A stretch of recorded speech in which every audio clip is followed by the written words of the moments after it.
Pilkada Jakarta nanti akan seru sekali. Selain nama Ahok dan Anies yang sedari kemarin sudah dibahas dan diperbincangkan oleh banyak orang. Kemudian ada nama Sri Mulyani, ada juga nama Ridwan Kamil yang sampai sekarang masih malu-malu. Dalam arti malu-malu memproklamirkan diri sebagai calon gubernur dan wakil gubernur nanti di Jakarta. Kecuali Ridwan Kamil yang sudah mendapatkan surat tugas dari Golkar ya. Tapi khusus untuk Ahok ini menarik karena dia membuka channel pribadi di YouTube untuk menerima pertanyaan-pertanyaan dari warga yang judulnya adalah A3. Ask Ahok anything. Tanya Ahok semua hal yang pengen lu tanyain gitu. Coba kita dengar beberapa pertanyaan dan jawaban dari Ahok ya. Pasca pemindahan ibu kota ke Nusantara, bagaimana konsep Jakarta yang ideal? Bagaimana cara mewujudkannya? Ya, saya sampaikan tentu Jakarta akan menjadi sebuah kota metropolitan yang besar. Tapi bagaimana penduduknya itu jangan ini jadi kota yang begitu besar, tapi perutnya tidak kenyang. Kan kata Bung Karno kan, yang penting perut rakyat itu kenyang. Nah, kalau perut kenyang, tentu pikiran tenang kan. Pikiran tenang baru dompet bisa penuh untuk bisa bekerja dengan baik. Nah, Jakarta harus dibuat menjadi sebuah kota yang sangat menguntungkan semua pihak. Diadministrasi dengan baik. Dan kalau menurut saya tidak ada pengaruhnya ketika ibu kota harus pindah pun. Karena Jakarta tetap menjadi kota bisnis, kota budaya, pusat keuangan, tempat turis. Nah, ini akan kita wujudkan. Caranya bagaimana? Nah, di sinilah fungsi pemerintah. Bagaimana caranya? Misalnya, setiap pembangunan oleh properti company manapun ada kontribusi. Mungkin saudara masih ingat bagaimana jalan Jakarta jadi lebar di Sudirman Tamrin. Bagaimana ada tambahan semanggi. Bagaimana kali besar di kota jadi bersih. Bagaimana lapangan banteng Monas bisa dirapikan, diperbagus. Itu semua dekompensasi koefisien luas bangunan. Ketika orang menaikkan ke atas, dia harus membayar kontribusi membangun Jakarta. Nah, sehingga Jakarta itu bisa memfokuskan uangnya untuk memperhatikan saudara-saudara kita yang berkekurangan. Nah, saya tidak ingin Jakarta jadi kota begitu besar, begitu banyak orang kaya datang, begitu banyak orang pintar datang. Ada orang-orang tertinggal yang tidak mempunyai daya beli. Nah, di situ kita harus membuat satu program. Kita harus menjamin setiap keluarga di Jakarta punya kemampuan keuangan minimal 5 juta. Oh. Ideal tinggal di Jakarta itu harusnya 5 sampai 10 juta. 15 juta lebih bagus. Nah, dengan ada uang seperti ini, pemerintah harus mengadministrasi keadilan sosial. Bagian mana yang membuat warga Jakarta, keluarga di Jakarta tidak mempunyai 5 juta. Kalau dia tidak punya kerjaan pun, kita harus melatih mereka menjadi mampu dengan pasukan yang warna-warni. Ada pasukan yang memperbaiki rumah, misalnya kita latih, punya sertifikat ngecat, sertifikat pasang keramik, sertifikat pasang atap baja, pasang bata. Nah, ini akan membuka kesempatan. Begitu kota jadi besar, kota besar akan membutuhkan banyak orang untuk maintenance rumah. Orang yang mengerti tentang listrik, ngerti tentang plumbing, pipa, tentang mesin, tentang ini semua akan dibutuhkan orang. Karena orang kan tinggal vertikal, semua perusahaan akan membutuhkan orang tenaga-tenaga untuk melakukan maintenance. Nah, dari mana untuk melatihnya? Disitulah fungsi pemerintah. Melatih, memberi sertifikat pada mereka, tapi yang terutama adalah menjamin kemampuan keuangan minimal 5 juta. Jadi antara range 5 juta sampai 10 juta sampai 15 juta lebih baik. Bagaimana caranya? Itu fungsi pemerintah. Orang tinggal mendaftar. Nanti tekniknya saya akan jelaskan. Kalau Anda mau jalankan itu, saya bisa kasih tahu bagaimana tekniknya. Tapi minimal setiap keluarga Jakarta harus punya penghasilan 5 juta. Itu yang harus dilakukan. Jakarta harus seperti itu. Bagaimana cara menghadapi orang-orang yang memiliki kepentingan di lingkungan Pemprov? Ya, transparan. Saya kira untuk mengatasi itu yang paling penting, gubernurnya itu ya lurus dan transparan. Ada pepatah kuno bilang begitu kan. Kalau kepalanya lurus, maka bawahnya tidak berani, tidak lurus. Jadi nggak bisa itu orang yang berpikir semua sudah main, saya masih ikut main. Nah di situ butuh leadership gubernur yang berani buka transparan. Lalu ada sistem meritokrasi. Jabatan itu tidak bisa karena suka tidak suka, dekat tidak dekat. Tapi siapa yang paling banyak mau melayani warga Jakarta, dialah yang paling pantas menduduki posisi tertinggi.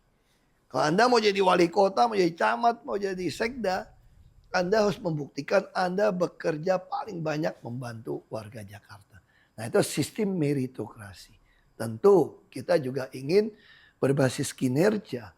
Penghasilan ASN di Jakarta itu harus bisa setara atau lebih tinggi daripada posisi yang sama kalau dia bekerja di swasta. Itu yang dikatakan oleh pemerintah Singapura. Kalau pemerintah tidak membayar penghasilan tinggi kepada pegawai pemerintah, bagaimana dia bisa dapatkan pegawai yang baik? Pasti semua kan ke swasta. Tetapi punya pegawai yang dibayar tinggi pun, kalau tidak transparan, maka ini tidak akan menghasilkan apa-apa. Malahan lebih korup. Nah, kalau kepalanya lurus, bawahnya pasti tidak berani, tidak lurus. Transparansi. Semua anggaran di Jakarta harus dibuka. Sampai lembar ketiga, waktu itu saya lakukan. Seluruh warga Jakarta tahu pajak yang dia bayar, bayangin ya. Kalau kita pikir jadi warga Jakarta ya. Kita beli sesuatu ke mall kena pajak. Lewat jalan kena pajak. Isi bahan bakar kena pajak. Gaji belum dinikmatin kena pajak. Kita, ini bayangin ini, semua dipajakin. Bangun rumah kena pajak. Perbaikan rumah kena pajak. Semua dipajakin kita. Tapi timbal balik kita apa? Jalan raya kita pun dijadiin tol harus bayar juga. Terus PPN semua kena pajak. Gak ada yang gak kena pajak. Makan juga kena pajak. Dagang semua kena pajak. Tinggal di rumah, warisan pun. Balik nama pun kena pajak. Tinggal di rumah gede juga kena pajak. Padahal warisan orang tua. Jadi udah pensiun, udah kerja setengah mati, udah bayar pajak setengah mati. Udah tua pensiun, pajaknya dinaikin semua. Saya dulu dituduh tuh tukang naikin pajak katanya. Sebetulnya terjadi, kalau buat saya pribadi, saya pengen tidak bayar pajak sama sekali untuk PBB rumah. Nah kenapa? Pajak itu dari kolonial Belanda. Kalau kita mau majakin orang, bukan pajak kita dong, pajak orang asing harusnya. Bayangin masa orang udah beli rumah kena bayar pajak, balik nama kena pajak, udah tinggal masih kena pajak, padahal udah pensiun. Ya nggak bisa, makanya dulu saya sampaikan. PBB harus nol sebetulnya. Lalu saya mulai, yang 1 miliar dulu, nol. Naik lagi. Nah kenapa saya bertahap? Karena pelabuhan di pulau OPQ, ada 17 pulau kalau nggak salah reklamasi. Saya pengen pulau OPQ, itu udah kerjasama dengan Rotterdam. Kita udah bahas berapa kali dengan Rotterdam di Belanda. Saya ingin Tanjung Priok itu pindah ke tempat lebih dalam di OPQ.